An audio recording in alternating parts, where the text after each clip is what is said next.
안녕하십니까. 김필수 자동차 연구소의 김필수입니다. 오늘 주제는요, 최근에 화두를 찾으라면 바로 전기차죠. 전기차에 대한 부분들입니다.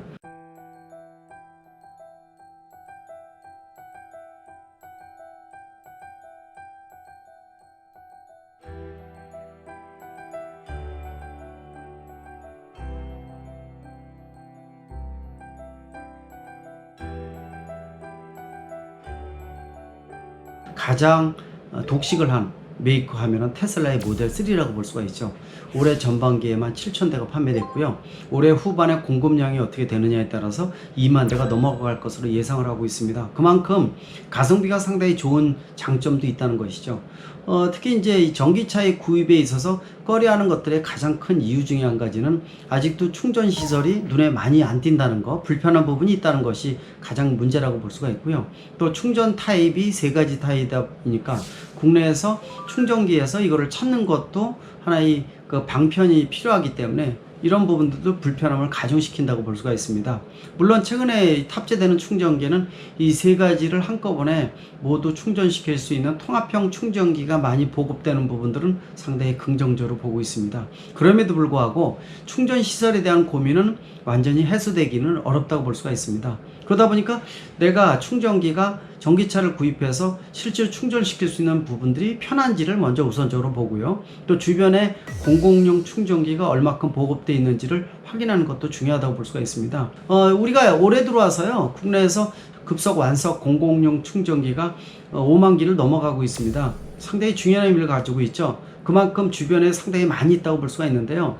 근데 일반인들은 그런 부분들을 피부로 느끼기는 상당히 좀 어렵습니다. 일반 주유소 같이 큰 길거리에 충전기가 설치되어 있는 게 아니라 대부분 다 그 공공용 장소, 주차장에다 설치하는 것이 하나의 흐름이라고 볼 수가 있습니다. 그러다 보니까 이 구석에 있는 공공용 주차장에 충전기를 설치하다 보니까 눈에 띄는 곳이 아니라 내비게이션을 통해서 찾는 것이 가장 중요합니다. 따라서 전기차를 구입할 때는 일단 충전기에 대한 불편한 것이 있는지 없는지를 확인하는 것이 가장 중요한 포인트라고 분명히 볼 수가 있습니다. 그리고 동시에 그 전기차를 구입할 때 항상 우려사항 중에 한 가지가 일충전 거리, 한번 충전시켜서 갈 수 있는 거리가 어느 정도인지를 확인하는 것도 중요하겠죠. 겨울철에 날씨가 추워지면은 20% 배터리 성능이 떨어지는 부분들도 있고요. 에너지 소모량이 가장 큰 게 히터기 때문에 날씨가 추운 날 히터까지 사용하게 되면은 주행거리 대비해서 약 30%까지 떨어지니까 300km 주행거리면은 실제로 200km 뿐이 주행을 못한다는 것도 있습니다. 이런 것들을 생각해 보게 되면은 주행거리 자체가 최근의 차종 중에서 400km, 500km 넘어가는 차종을 택이라는 것이 가장 중요한 부분이라고 분명히 볼 수가 있겠죠. 특징적으로요, 올해 들어와서 보게 되면은 아직 미완성의 전기차도 많이 판매되고 있지만은요, 또 테슬라급의 굉장히 진일보된 이런 전기차도 판매가 늘어나는 것이 사실입니다. 또 보조금도 전 세계에서 대한민국이 가장 높은 보조금을 주고 있고, 또 이 고속도로 통행료 50% 등등 각종 인센티브도 가장 많은 국가가 대한민국이기 때문에 이때를 활용하는 것도 괜찮습니다. 또 충전 전기비도 가장 낮다고 볼 수가 있죠. 가솔린이 한 1,000원 정도 든다 그러면은 같은 주행거리에 있어서 원래는 150원 정도가 들었는데요. 올해 7월부터 한전에서 전기비를 인상시키면서 이 전기차에 충전시키는 전기비, 또 기본요금 이런 여러 가지를 고려를 하게 되면은 1,000원당 약 250원, 예전보다도 한 100원 정도 올라갔다고 볼 수가 있습니다. 그러나 가솔린 대비해서 아직도 4분의 1, 5분의 1 뿐이 되질 않으니까요. 이점이 상당히 크겠죠. 따라서 예전만 하더라도 1가구 2차량에서 전기차는 아직 세컨드 카야, 두 번째 차량 정도는 고려가 될 수가 있고, 또 장거리 뜰 때는 아직도 걱정이 많어 라는 생각을 많이 가질 수가 있죠. 그러나 그런 부분에 대한 것들도 이제는 생각을 달리해야 되는 시점이 아닌가 이렇게 보고 있습니다. 이제는 퍼스트카, 엔트리카로서 전기차를 구입하는 것을 적극 고려하는 것도 괜찮다고 보고 있습니다. 개인적으로 저한테 물어보는 분들이 굉장히 많아요. 제가 또 전기차 협회장을 맡고 있다 보니까 여러 가지 정책에 대한 부분들, 특징에 대한 것들을 많이 말씀을 드리는데요. 냉정하게 말씀드리면요, 내년 중반 이후에 전기차를 구입하면은 손해볼 것이 없습니다.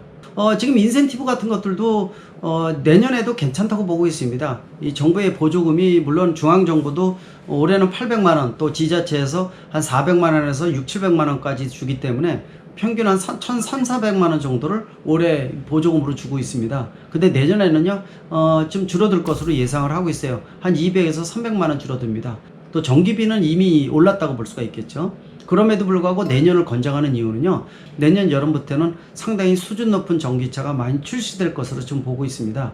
내년에 현대 기아차에서 전기차 전용 플랫폼을 통해서 나오는 전용 모델이 4개에서 5개 기종에 해당이 된다는 겁니다. 특히 현대차의 45라는 모델 같은 경우에는 상당히 많이 주목을 받을 것으로 보고 있는데요. 지금 나오고 있는 테슬라급보다 훨씬 더 뛰어나면서도 보급형이라고 생각하시면 좋을 것 같아요. 가격 경쟁력도 있다는 겁니다. 또 말씀드린 수입 전기차도 전기차 전용 플랫폼에서 나오는 수준 높은 전기차가 나오기 때문에 내년 중반부터는 국내에서 10개 기종 이상이 치열하게 싸울 것으로 보고 있어서 테슬라의 지금과 같은 독주는 끝나는 시점이 바로 내년 중반이라고 보시면 좋을 것 같아요. 일반 소비자들도요, 실질적으로 이러한 전기차를 또 보조금도 괜찮으면서 또 충전 시설은 계속 확대가 되고 있어서 내년에는 7만, 8만 기 정도의 충전기가 전국에 보급될 예정으로 있고요. 정부에서 환경 오염에 대한 어떤 규제가 강화되면서 디젤차 같은 경우에는 5등급 차량 같은 경우는 아예 도심지 진입 못하게 하고 환경개선 부담금 등 불편한 부분을 가중시키는데, 전기차는 무공해 자동차이기 때문에 완전히 자유스럽다는 겁니다. 따라서 내년 중반 이후에 엔트리카, 퍼스트카로서 한 가정에서 이제는 괜찮은 차량이 나온다는 것이고요. 또 주행거리도 최소한 400km에서 500km 정도가 된다는 거. 특히 그 내구성 측면에서 상당히 보장된 이러한 전기차의 완성도 좋은 전기차가 많이 나온다는 것도 특징이라고 볼 수가 있으니까 적극적으로 권장을 합니다. 내년 여름에 전기차 구입하는 것도 적극 고려하시면 후회되는 일이 없을 것으로 분명히 확신하고 있습니다. 고맙습니다.